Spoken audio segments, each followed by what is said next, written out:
ఢిల్లీ పార్టీల పెత్తనం మళ్ళీ ఒక్కసారి తెలంగాణ మీద నడుస్తూ ఉన్నది. ముఖ్యమంత్రి 51 సార్లు ఇప్పటికి ఢిల్లీ పోయి వచ్చారు కేవలం 20 నెలల్లో.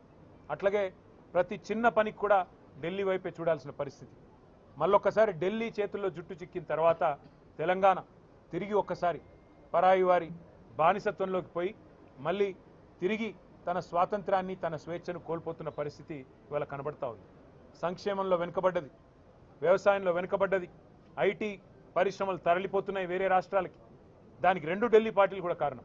ఒక కాంగ్రెసే కాదు, ఖచ్చితంగా బీజేపీ కూడా దానికి కారణం అని చెప్పక తప్పదు. అందుకే నేను తెలంగాణ ప్రజలకు చేసే విజ్ఞప్తి ఒకటే. పెద్దలు జయశంకర్ గారు ఒకసారి కాదు కొన్ని వేల సార్లు చెప్పారు, స్వీయ రాజకీయ అస్తిత్వమే తెలంగాణకు ఏనాటికైనా శ్రీరామ రక్ష. సాధించుకున్న స్వాతంత్రాన్ని కాపాడుకోవాలి.